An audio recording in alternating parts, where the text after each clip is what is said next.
We are crotchety old men. And a woman. We are crotchety old men. And a woman. I am crotchety. She is crotchety. We are crotchety old men. And a woman. Hi, everyone, and welcome to our very exciting 10th episode.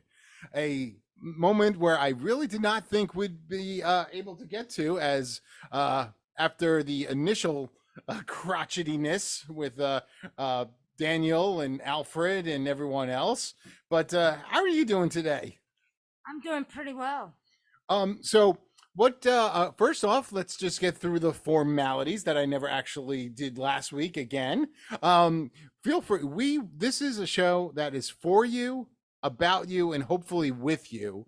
And we want to hear from you. We do have a few emails, but just in case you don't know how to reach us by email, it is we are crotchety old men at gmail.com.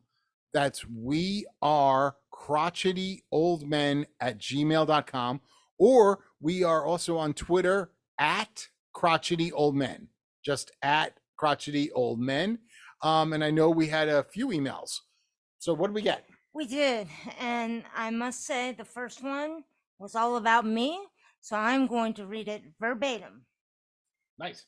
So Alfred from episode 2 wrote that he was driving home listening to the latest episode, and he said Abigail is freaking awesome, and he quoted me, She it is. is Forestry 101 when I was talking about the wildfires.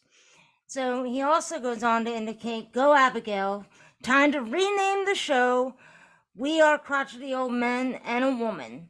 So I think that's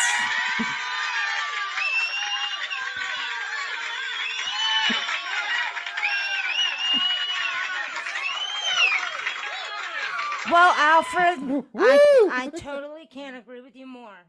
And he went on to say that Mrs. Alfred, regarding our PSA. Oh, that's right. We got it for our PSA. I always forgot about that one. That's very important. Oh, that's a new PSA sound. That's an incoming. So Alfred goes on to say that Mrs. Alfred is not living up to her end of the bargain. She has lantern flies all over her parking lot at work, and instead of killing them until they are dead, she is running around screaming. Boo. Just boo. And he ended it by saying, go Abigail, fire the crotchety old man and take over this podcast. Nice. I'm fired. I lost my job. Do I get unemployment if I lose this job? I don't know. Awesome. So what else did we get after that? And then, Jen from Ashland. Jen, okay. She writes in to say how much she enjoyed the episode, but Jen, when are you going to call us or email us about coming on? Let us know. We want you on because you are almost as crotchety as I am. Yeah, I mean, we'll go on to the next email, but it's actually from Mr. N, who has been on the show. He was on episode 3. He was mentioned in episode 4. He's like our running guy. We might need to just have him. Remember, he even left us a voicemail. He did. Yeah, we got to have him on. And he's been behind the PSA effort, you know, about the lantern flies. But he has something new. Basically, the email indicates invasive apple snails are back, and experts say to stay away. Well, Arden, what is up with that? I have no effing clue what an apple snail is, but I did a hint of research thanks to Mr. N and you that they were around in 2006 in Grenta, Louisiana.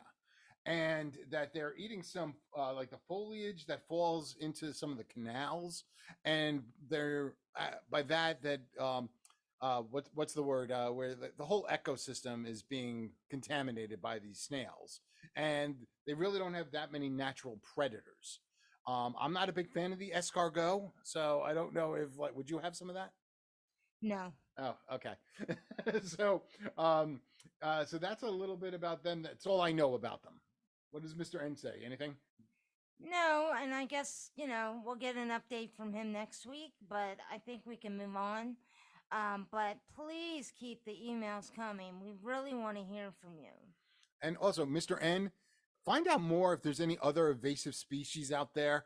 They are fun for us to look at, like if anything about snakeheads and wild boars and anything else. Find out if there's any invasive birds. Oh, there was that wasp. That was not a wasp, a hornet. That also was around. That they found one in Georgia. I need to do more research on that as well. So that'll possibly be in next week's episode. Well, Arden, weren't you telling me about something at the border with an animal? I don't really remember exactly what it was about, Oh, okay. but So this I found this very interesting. I was actually not watching the news. This actually came up on another show where they were talking about the border wall, and with the border wall, I never knew this. That there's actually like big doors in there, and they would normally like open them up periodically, but they were monitored, and wildlife would go through. hmm. And so now they are actually permanently being opened. That could be another whole topic for another time, but I want to focus on the wildlife. And this is where I am completely naive, and I will admit I am naive. I did not know there were antelope. They're called pronghorns, and if I mispronounce that, I apologize. That these little tiny, they're similar to like caribou.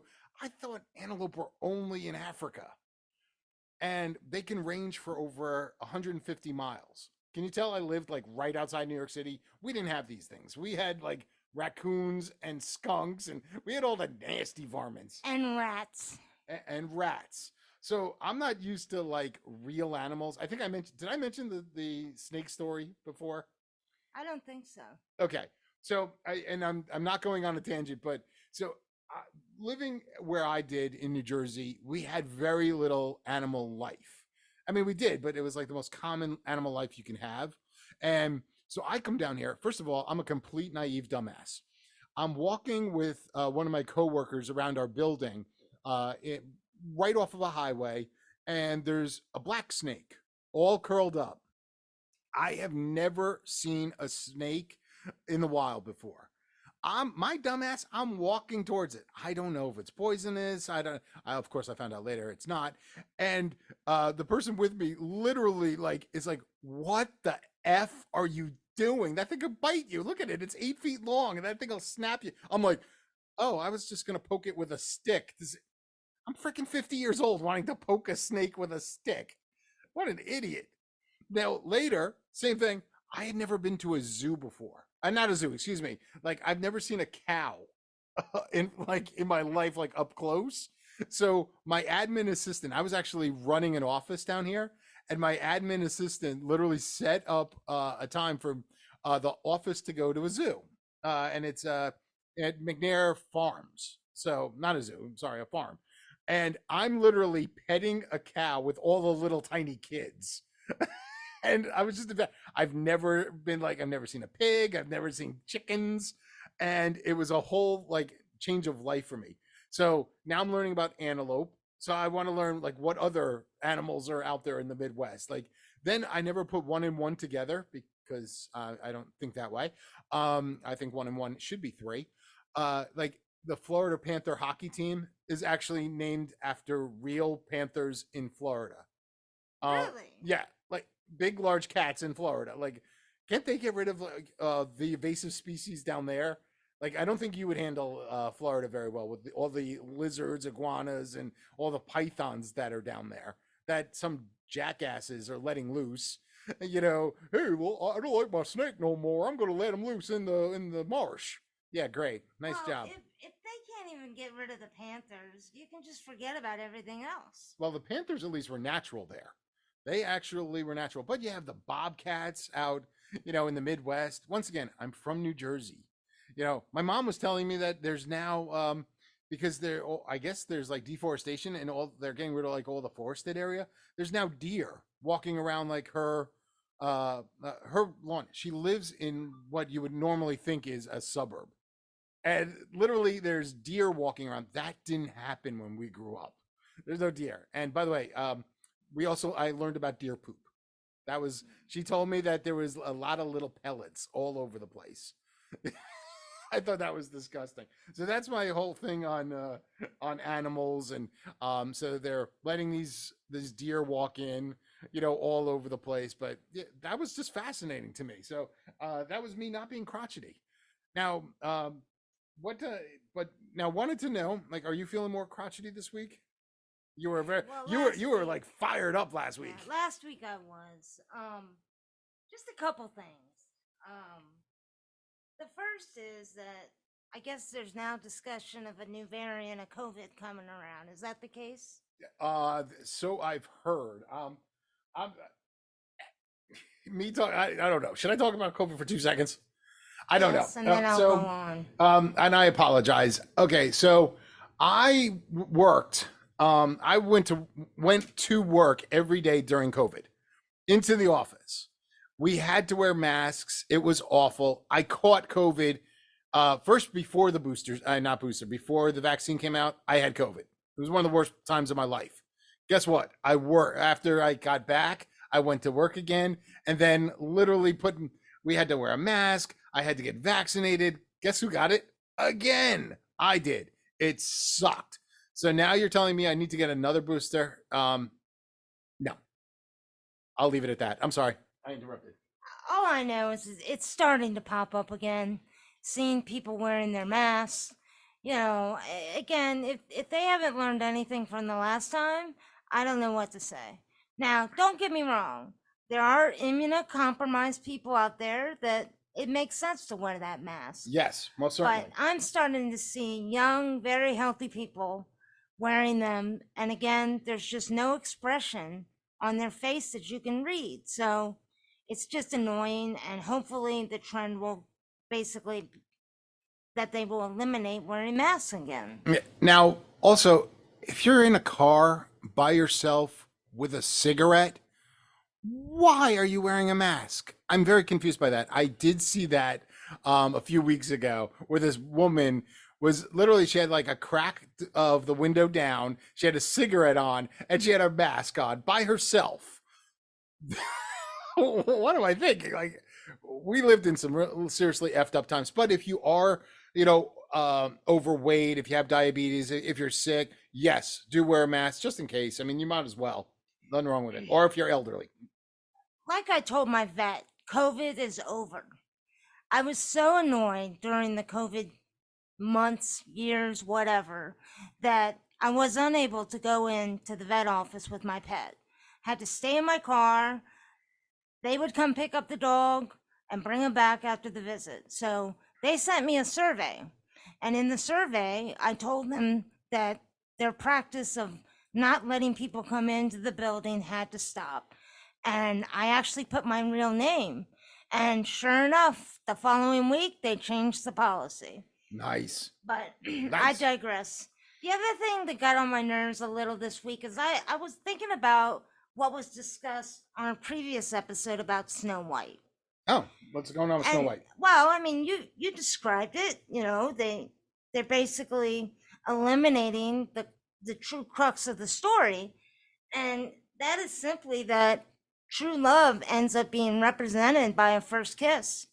Yeah. And if they're gonna do away with that on Snow White, look at all the other movies that impacts. Are we just gonna throw them out? Oh yeah, we have to. I mean, like Cinderella. Yep. That's one example. Star Wars, Empire Strikes Back. Yeah, who is that? Leia and Han Solo, where they're smooching. That's true. And that's when they fell in love. Yeah. What other all the vampire movies where the vampire and the girl fall in love. Did you watch every one of them?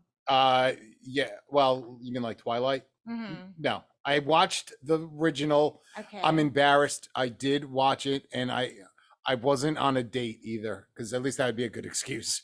I bet you read all the books, though. No, I'm not that pathetic. Yeah. I mean, I do a lot of dumb things, but a lot of those movies. I mean, everything. Come on. What about well, it was even a kiss. What were the two dogs with the spaghetti?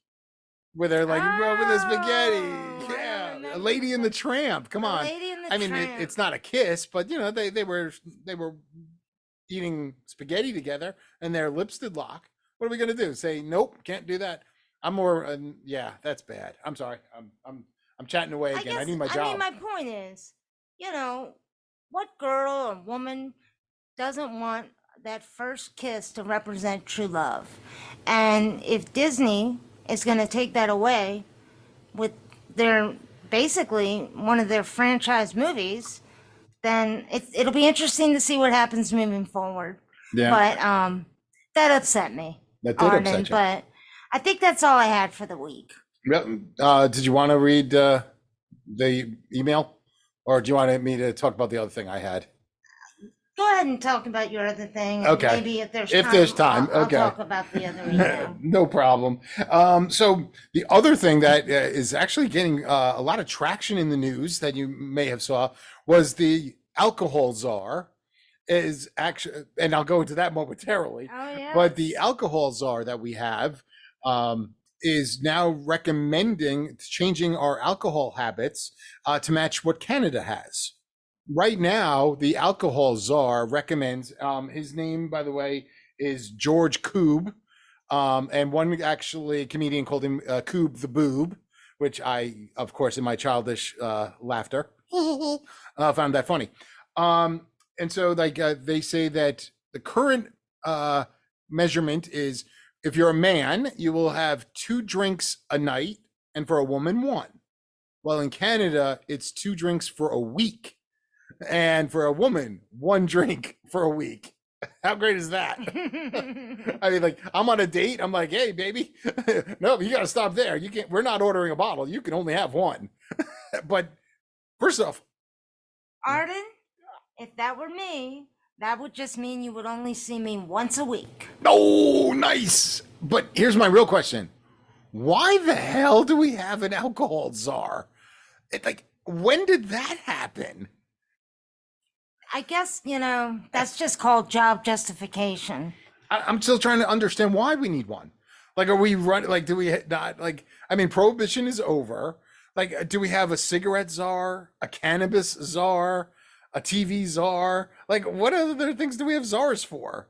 I mean, like, when I think czar, I'm thinking, like pre-revolution in Russia. Like, why do we have an alcohol czar? Like, does he sit there and like, I think Bud Light is being treated unjustly. Let's do something about it. Like, what does an alcohol czar do? He lets us know, well, this is a good idea, or that's a good. I don't know. I mean, you look at a lot of things. One year they say salt is bad for you. The next year they say it's good for you. Is there a salt czar? A snack food czar? I would like that job. Okay. President Biden, I'm officially putting my hat in the ring for, since I'm going to get fired from this job, I'm going to need a job as snack food czar. That's what I'm going to do. And yeah, we just have, I mean, we have opening up gates and czars and not czars.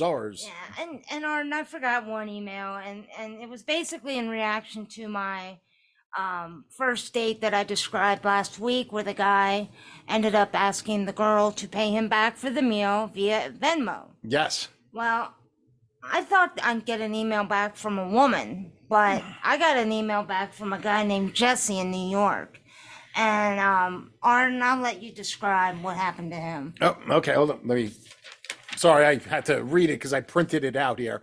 So Jesse said, number one, he went on a date with a woman who was a lawyer, and the lawyer, he said I'm gonna read it. So Abigail, and it's not so, I'm sorry, dear Abigail, I was actually on a date with a woman and I got really upset. All she did was talk about men and how bad they are. In fact, I don't remember getting a word in edgewise. The waiter came over, we ordered our drinks, and she said something to the effect of, I think that men are just here for one thing and one thing only, and that's all they look at me for, my money. Actually, when I looked at her, I said, well, if you keep thinking that and you keep talking bad about men, There's no reason. Of course, they don't like you, and they're only thinking about one thing. With that, she took her cup of water, I'm sorry, glass of water, and threw it at me. I started laughing, and the people next to us started to give me applause. I got up and walked out. Well, bravo, Jesse. What a great story. Jesse, as a dude, that's the move. You see it in the movies the other way around usually, where the guy says something stupid, but see, girls sometimes do bad. And I am going to offer something we've never done before. Are you ready for this? Something new? Advice from me, a guy who went on way too many dates that ended poorly. Then I'm going to use myself as an example. So, guys, if you are single and you're on a date in a high traffic area, if you're at a restaurant, never sit where you could see all the people walking in. Always make sure the girl is sitting across from you so you can look at her. Why? Well, one time I went on a date and we were at George Mason University, right outside of George Mason. I'm sitting there. The woman, I wasn't looking at her because every college, and it was in the summer, so I also want to make sure, all of these scantily clad women were walking in, and I couldn't help myself. I'm staring. I mean, the way these kids today are dressing, God, I do sound like an old man, don't I? The way they're dressing, it was bad. I couldn't help but stare. And I think I paid more attention to them than I did. I don't even remember what the woman looked like who I was with. Let's just say that ended very poorly. So that's the move. Turn the chair, make sure you're facing not the people coming in. You don't face the entrance, which is not a security thing. Usually if you were like a security person, like you are not doing that. You're doing the exact opposite. But when you're on a date, do that. That's my dating advice. Well, Arden, I hope you don't have that problem with me. I still do it with you. I'm not taking any chances. I mean, now I'm going to get fired. But even the other day, I made sure that I still was not looking. You never know, even at my age, because I might say the wrong thing or do the wrong thing. It's a lot easier. I will say another thing that does irritate me. A few years ago, the men started pulling their shorts down to show their underwear and in some cases even their butt crack. Now I see these young girls wearing slightly long sweatshirts or shirts that essentially barely cover their ass, and they're wearing shorts, but you really can't tell that they're wearing shorts. Oh my God, I know. It's like I'm embarrassed at this point in time. I mean, I really am. Like I don't know. Like, okay, funny story. I do remember my brother and I, we went to a football game, a college football game, and we couldn't help but like stare at these girls in front of us. And my first reaction wasn't like, wow, they're hot. My first reaction was, could you put a shawl on? Something, please cover up. That was my reaction. Like, and he did the same thing. Like, we don't want to be looking at this. Like, ew. I mean, we've reached the point where we're too old to be looking. Like, it's gross. But it's eye-catching to men, but it's eye-catching to older women as well. I just don't understand it. Now, if you were looking at some dudes, I'd probably be like, all right, cool.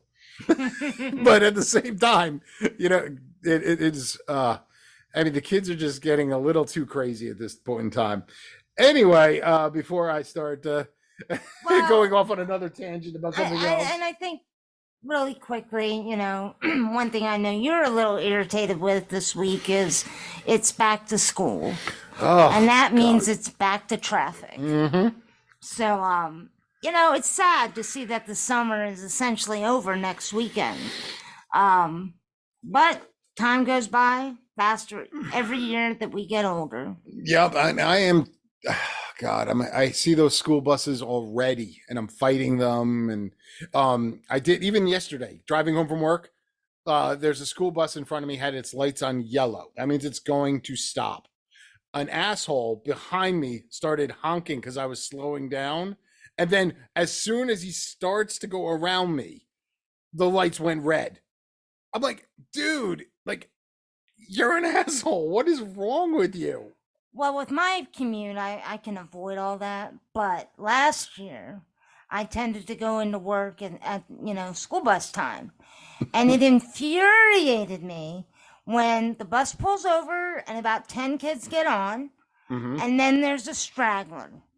And the straggler, if it were me, would run to the bus. Nope, But not anymore. not these kids. They just slow walk it. And I really want to honk my horn and yell at the kid.